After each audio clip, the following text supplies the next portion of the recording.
Hello everyone, welcome to IQ tab. Now आज के इस वीडियो में we are again going to deal with a potential topic that might come in UPSC 2024 prelims examination. आज हम basically बात करने वाले हैं वाइट राइनोस के बारे में। नाउ पिछले कुछ दिनों से ये काफ़ी ज़्यादा न्यूज़ में है बिकॉज ऑफ साइंस। ठीक है, साइंस के कारण ये काफ़ी न्यूज़ में है। तो you must have heard about surrogate mothers. आपने सरोगेट मदर्स के बारे में सुना होगा, जो कि बेसिकली ह्यूमंस के अंदर होता है, right? There was a concept called as surrogate mothers in humans. तो रिसेंट न्यूज़ ये है कि पहली बार सरोगेसी को इस्तेमाल किया गया है राइनोस के अंदर, मतलब सरोगेसी को यूज़ किया गया है। सो हुआ ये है कि एनिमल्स के अंदर सरोगेसी को हम इम्प्लीमेंट करने की कोशिश कर रहे थे for a long time, but obviously वो बहुत ज़्यादा सक्सेसफुल नहीं हो रहा था, राइट? सो अभी क्या हुआ है, राइनोस के अंदर ये सक्सेसफुल हुआ है, एंड बिकॉज ऑफ दैट जो साइंटिफिक कम्युनिटी है उसके अंदर जो वाइट राइनोस हैं वो काफ़ी ज़्यादा इंपॉर्टेंट हो गए हैं। And because of this thing UPSC के लिए बहुत ज़्यादा हाई यील्डिंग टॉपिक बन गया है, बिकॉज यूपीएससी का जो ऐसे वाले जो इन विट्रो फर्टिलाइजेशन के जितने भी मेथड्स होते हैं उनके ऊपर यूपीएससी हमेशा ही इंपॉर्टेंट क्वेश्चंस पूछती है। नो, पहली बार ये एक ऐसा इवेंट हुआ है जो ह्यूमन से हट करके एनिमल्स में हुआ है। That is why this becomes very very prominent from examination point of view. समझते हैं सबसे पहले वाइट राइनोस है क्या। So rhinos, I hope you clear, rhinoceros को राइनोस बोलते हैं शॉर्ट में। वाइट राइनोस जो है या फिर जो राइनोसोरस है वो हमारे धरती पे रहने वाले सेकेंड लार्जेस्ट लैंड मैमल है। मतलब जो लैंड पे जितने भी मैमल्स रहते हैं उन सब में सेकेंड लार्जेस्ट एरिया वाइज, मतलब साइज वाइज सेकेंड लार्जेस्ट है। सबसे बड़े कौन से होते हैं? सो अफ्रीकन एलिफेंट सबसे बड़े होते हैं, सेकेंड नंबर पे बेसिकली राइनोसोरस होते हैं, उसमें भी जो वाइट राइनोज है वो सेकेंड लार्जेस्ट है। ठीक है, इनको यहाँ पर स्क्वायर लिप्ड राइनोसोरस भी बोला जाता है। स्क्वायर लिप्ड राइनोसोरस क्यों बोलते हैं? इनका जो अगर आप माउथ देखेंगे, यहाँ पर इनका माउथ देखेंगे, this is basically square shape का।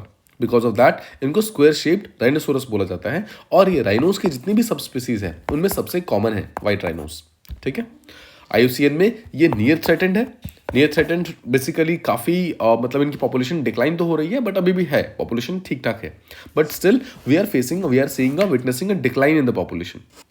जैसा मैंने आपको बताया, साइंटिस्ट ने यहाँ पर पहली बार राइनो को जो प्रेगनेंसी था उसके लिए एक नया तरीका इस्तेमाल किया था।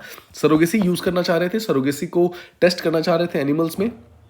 जो साइंटिस्ट है यहाँ पर उन्होंने क्या किया, लैब में यानी कि आर्टिफिशियली एक राइनो का एम्ब्रॉय बनाया और उस एम्ब्रॉय को एक सरोगेट मदर के अंदर डाला, मतलब एक सरोगेट राइनो के अंदर डाला। ऑलमोस्ट 13 अटेम्प्ट्स लगे हैं इस चीज़ को करने के, लेकिन ये चीज़ फाइनली सक्सेसफुल हुआ जब उस सरोगेट मदर ने यानी कि सरोगेट राइनो ने एक नया बेबी रिप्रोड्यूस किया। आई hope this much is clear, that's why this is very very important. ठीक है, सो एक तो यूपीएससी इसके ऊपर डेफिनेटली क्वेश्चन पूछ सकता है। इसके अलावा IUCN स्टेटस के बारे में पूछा जा सकता है। इसके अलावा ये क्वेश्चन पूछा जा सकता है कि वाइट राइनोस एक्चुअली कहाँ पाए जाते हैं। सो ध्यान रखिएगा, पूरी दुनिया में 4 मेजर कंट्रीज है जहां पर ऑलमोस्ट 99% वाइट राइनोस पाए जाते हैं, और ये चारों ही कंट्रीज अफ्रीकन कॉन्टिनेंट के अंदर है। सबसे ज़्यादा जो पॉपुलेशन है वो अफ्रीका के अंदर है। उसके अलावा कुछ पॉपुलेशन यहाँ पे नामीबिया, जिम्बाब्वे और कीनिया के अंदर भी प्रेजेंट है। ठीक है, so this is very very important. इसके अलावा राइनोसोरस अगर आप ऑलरेडी जानते हैं तो ये एक हर्बीवोर्स होते हैं जो कि सिर्फ घास खाते हैं। ठीक है, सो ये एनिमल्स को नहीं खाते, ये मांसाहारी नहीं होते हैं। इसके अलावा अगर आप इनको वाइल्ड में छोड़ देंगे, जंगल में छोड़ देंगे, तो ये ऑलमोस्ट 35 ईयर्स तक सर्वाइव कर सकते हैं अपने हैबिटेट में।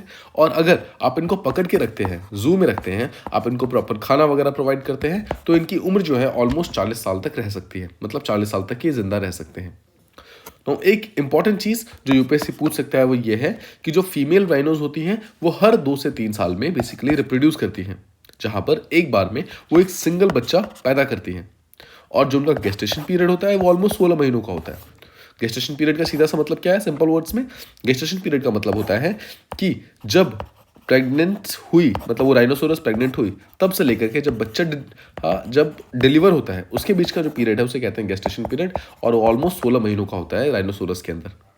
ध्यान रखिएगा, राइनोस का जो ब्रीडिंग सीजन है वो पूरे साल चलता रहता है, मतलब कोई पर्टिकुलर ब्रीडिंग सीजन नहीं है।